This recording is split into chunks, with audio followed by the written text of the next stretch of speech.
அனைவருக்கும் வணக்கம். இன்றைக்கி நம்ம எதை பற்றி பார்க்க போகிறோம்னு பார்த்தீங்கன்னா, நம்ம லைஃப்பில் வாழ்ந்துட்டு இருக்கும்போதே ஒவ்வொரு டைம்லையும் சிரிச்சிட்டு இருக்க நாட்கள் வந்து நமக்கு சீக்கிரமாக கடந்துரும். ஆனால் சோகமாக இருக்க நாட்கள் வந்து கடக்கிறது ரொம்ப கஷ்டம். ஒரு நிமிஷம் போகிறதே என்னமோ 1 மணி நேரத்துக்கு மேலே போகிற மாதிரி இருக்கும். அப்படிப்பட்ட சோகமான டைமில் கூட நமக்கு வந்து இருக்கவே கூடாது அப்படிங்கிற சுச்சுவேஷன்லாம் கூட இருக்கும். ஏன்டா வாழ்கிறோன்ற எண்ணங்கள்லாம் கூட தோணும். அப்படிப்பட்ட சூழ்நிலையை தாண்டி நம்ம சர்க்குலேட் பண்ணி மறுபடியும் வந்து லைஃப்க்கு வந்து அடுத்த நாள் மறுபடியும் லைஃப் ஜேர்னியை ஆரம்பிக்கிறதுக்கு என்ன காரணம்னு பார்த்தீங்கன்னா, நம்ம சரௌண்டிங்கில் இருக்க மக்கள் தான்.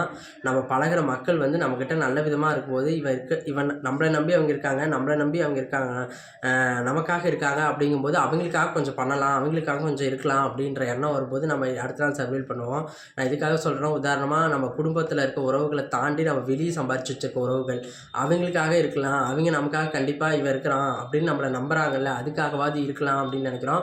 அவங்க நம்ம மேலே நம்பிக்கையாகவும் ட்ரஸ்ட்டாகவும் இருக்காங்க. அதுக்கு ரொம்ப நம்ம வந்து உண்மையாக இருக்கணும். நம்மள இருக்கிற பிரச்சனை உண்மையாலுமே அதிகம் தான். அதனால் அதை நம்ம வந்து எப்படி சொல்கிறதுனா, சிரிச்சிட்டு இருந்த டைமில் வந்து நம்ம வந்து வாழ்கிறோமா இல்லையான்னு யோசிக்க மாட்டோம். ஆனால் அழுகிற ஒவ்வொரு டைமும் நம்ம வாழணுமான்னு யோசிப்போம்.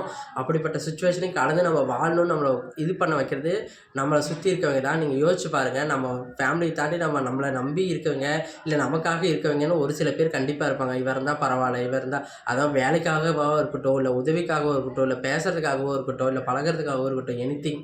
ஆனால் அவங்க இருந்தால் நமக்கு பெட்டராக இருக்குன்னு நம்மளை யோசிக்கிற ஏதோ ஒரு பர்சன் இருப்பாங்க. அந்த மாதிரி பர்சனுக்காக நீங்கள் வாழுங்க. ஏதாவது அவங்களுக்காக பண்ணுறது பண்ணுங்கள். அதை தான் நான் எப்படி சுற்றி வளைச்சு பார்த்தாலும் என்னோடய கான்செப்ட் வந்து உதவி பண்ணுறது தான்.